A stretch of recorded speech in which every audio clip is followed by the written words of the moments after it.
Hi everybody, it's Maya, the college advisor. So I just wanted to do a quick video on reading your financial aid letters. So I know that's something that is happening right now. Everyone's sending them out at the same time and getting them all within this next, or last week or like the next couple weeks, these are going to be sent out to you. So just kind of wanted to talk through and look at a few so you all understand like what they mean and like what all the different costs and things are about. So financial aid award letters, basically a summary of how much the school costs and then how much money in grants and scholarships that you're getting. And then usually at the bottom, that's giving you an estimate number of like either how much money you have left over to pay out of pocket or like with other scholarships, or if you have more or the same amount of money that it is that you need to pay for that school, then it'll show you maybe you have an overage amount, like this, your amount is over what it is that you need for college. And then that's when we can talk about like getting refund checks and just kind of how that whole process works. So let's take a look at some different financial aid letters. I'm going to share my screen. So they all look different. Every school has different formats and stuff for their financial aid letters. So this is one from Mizzou, University of Missouri, Columbia. It's a little blurry looking. So this is going to be just like what your typical financial aid letter would look like. So this up here is the actual cost of what it is to go to Mizzou. So this is from last year. So the numbers may be a little bit different for the 2020-2021 school year. But this is how you have a good picture of how much everything costs. So direct costs versus indirect. Direct costs, these are things that are being paid directly to the college. So these are like guaranteed, you're going to have to pay this. Everybody pays it no matter what. So this is how much it costs for housing and tuition at Mizzou for last year. And then indirect costs, so these are going to be things that I would consider more like personal expenses and things that you would be paying on your own. So you wouldn't pay indirect costs to the college itself. These are going to be things that you'd be paying for separately. So books and supplies. So technically, yes, you can go buy your textbooks at the university. And sometimes universities do let you put that cost onto your bill and just have it all kind of lumped together. And then other universities, you just pay for it right then and there, like at the bookstore, at the register. So you can do it that way. You can also buy your books on Amazon, eBay, Chegg. Chegg is a really good website for buying textbooks, and they usually have them at cheaper prices. So I've definitely bought textbooks on Chegg, and they were much less than what I would have paid buying them directly from the school bookstore. So that's why this is kind of like an indirect cost, because you have the option of choosing where you're going to buy your textbooks at. Personal expenses, this is like literally all the like miscellaneous things. So this is you buying like your bedding stuff, comforter, you buying a little Caddyshack thing that you take into the community bathrooms to make sure that you have all your stuff. What's it called? No, shower caddy. I don't know what a Caddyshack is. A shower caddy. That's what you're taking to put in all your soap and stuff when you're going to the bathroom. Buying like an ironing board, a Keurig, I don't know. Like these are all like just personal things that you would buy to take with you to college that you would need for college, new backpack, stuff like that. Loan fees. So this only applies if you are taking out loans. These are just the different fees that are associated with you taking out loans each semester of the school year. And transportation, that's going to be just what it sounds like. So if you have a car, that's you either driving around town, driving to and from home, driving to class every day, if you live off campus or somewhere that's a little bit farther away from campus, or this could be, you know, maybe actual like public transportation. So maybe you live in the city that your school is at, so you decide to stay at home and you're taking the bus to school every day. So these is just different things. So if some of these things don't apply to you, these are all like just estimate numbers. So if some of these things don't apply to you, so you don't have loans, you're not driving anywhere, you know, like then these numbers are kind of just there for like an estimate amount of like how much students usually spend on those things every year. And then this is the total. So the total, 28,000. If you're including all these things, it's going to be around 22,000 if you just include the main things that are the direct costs for housing and dining and then tuition and fees. So Mizzou really only costs about $22,000 if you take out all these like other personal expenses. So let's, keep that number in your head, 22,000. So moving down here to the actual financial aid offers. So these are the grants and scholarships that this student was offered. So the Pell Grant, so the $6,000, that means that this student's EFC number was 0. So that meant that she qualified for the most amount of financial aid money for Pell Grant money, which was $6,995 last year. Then Access Missouri Grant, SCOG Grant, the land grant that Mizzou just implemented last year, which is something that's really great that they have. And then they got another MU grant. So these are all the grants and scholarships, which is amounted to about $14,000. So this is something that just to keep in mind, that if you do have other scholarships, outside scholarships, so for my students specifically, of course, like you all have the Casey Scholarship. If you're able to use that at Mizzou, so that's another $10,000 per year that you're able to use at Mizzou. And then if you have any other scholarship that you've applied for that you've been awarded, then you've actually been awarded those scholarships, then just kind of mentally in your head, just think about those numbers and kind of factor those into your total scholarship amount. So this student was a Casey Scholar, so she had that other $10,000 per year that she could use at Mizzou. So you take this $14,000, add 10, so that puts her at $24,000 in grants and scholarships. And remember, Mizzou costs about $22,000. So that put her at basically an overage of about $2,000 that she had more than she needed for Mizzou, basically. So that put her in a really good position. And then additional things to consider. So this is work study, and then work study is it's an amount that you would get throughout this year. So like with work study, if you do sign up for that, you get a job on campus and then you work a certain amount of hours per week for the whole school year. So this is an estimate of like how much you would make working those hours throughout the school year. So it's not like a guaranteed amount unless you do actually get a work study job. And then the loans are on here, not saying that you have to take out loans or that these are the loans that you just like totally have to do and you have no choice. These are just here as your options.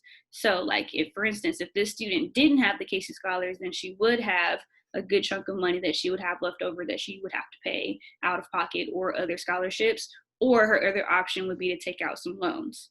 So these were her loan options down here. So you can choose between your subsidized and your unsubsidized.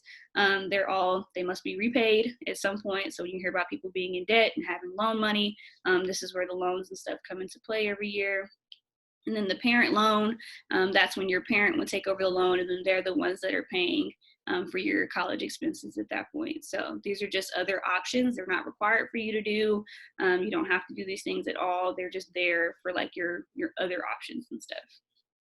So just to give you an idea of like what other financial aid letters look like. So this is one from the Kansas City Art Institute, and they are a private university, so they do cost a little bit more than a few other colleges and options that you have.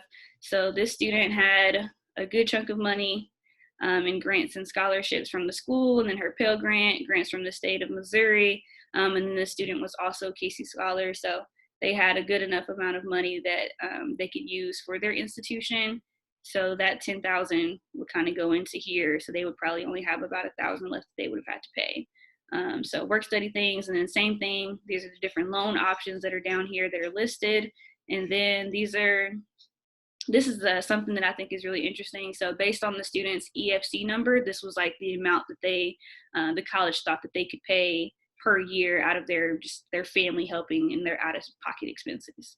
So everything looks different. They even have graduation rates and the rate of repayment things and like the average amount that students typically borrow per year. So all the letters look a little different.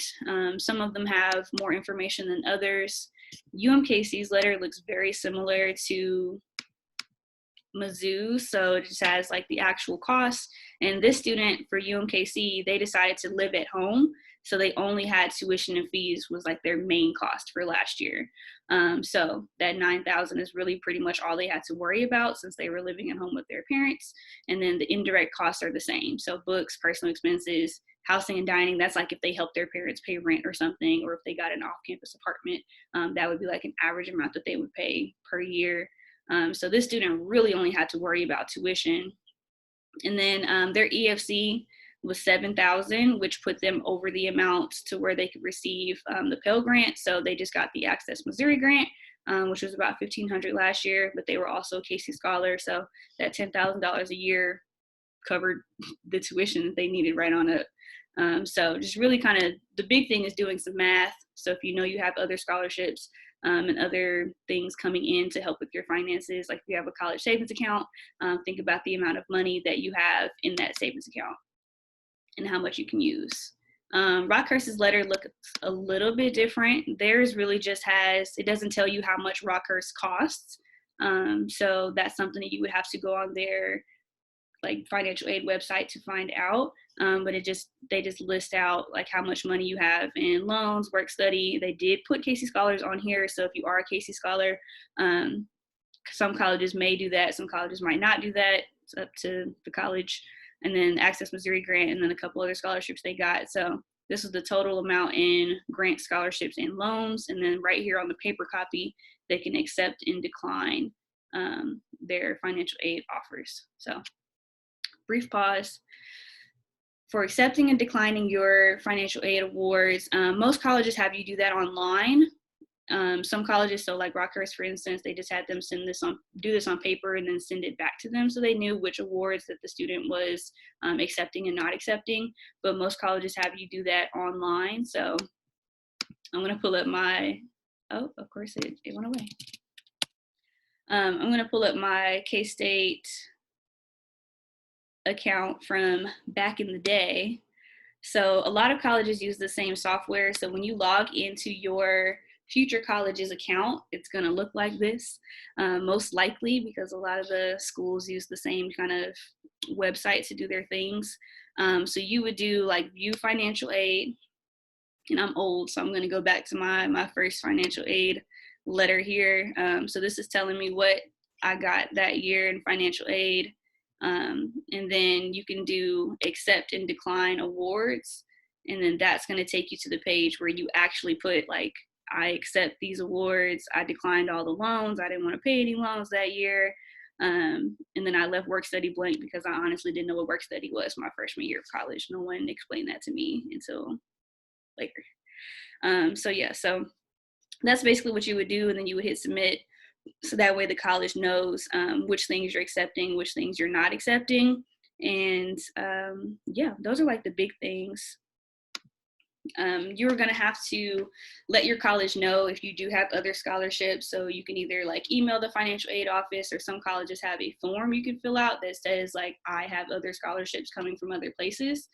So that way that they know, so they can add it onto your financial aid account and they know exactly how much money you have coming into that college.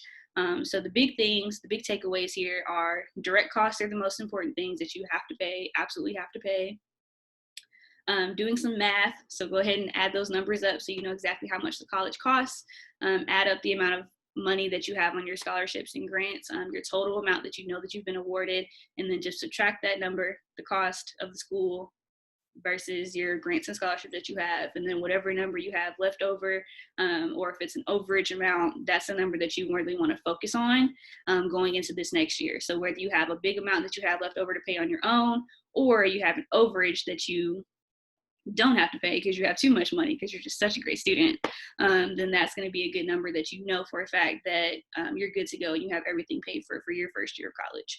So I say first year because things change. You have to do the FAFSA every single year. So if something changes in your FAFSA, somebody's income goes up, somebody's income goes down, that'll really kind of determine like how much aid you get per year. So if one of your parents gets a new job next year that pays like $10,000 more than what they get paid right now, that might have a really big impact on the amount of financial aid that you get. So it's really important to just kind of keep that in mind as you're going through your time in college, just to remember which things are which, and how much money is coming in and out of your household every year for the FAFSA.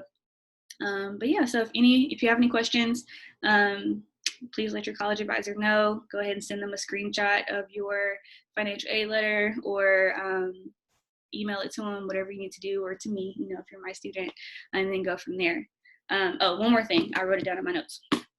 FAFSA verification. So if you've been selected for verification from FAFSA or from the college that you're planning on going to, so that means they sent you an email that says, hey, we need you to fill out this form before we can disperse any financial aid to you. Please go ahead and fill out those forms as soon as you can. If you need help figuring out like what the forms mean or like what it is that they're asking for, please contact your college advisor. The colleges cannot give you financial aid money, and they will not send you a financial aid letter if you do not send the verification paperwork back to them. So there's not usually a deadline on it. It's really just as soon as you can get it back to them, just do it. You can mail it in the mail, email it.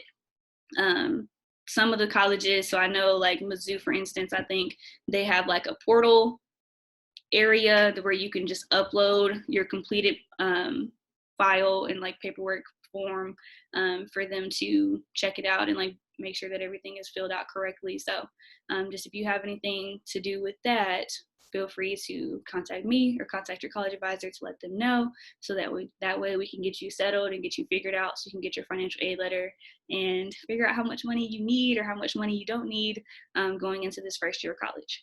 So that is it for me. Feel free to contact me or your college advisor for any questions. Thanks.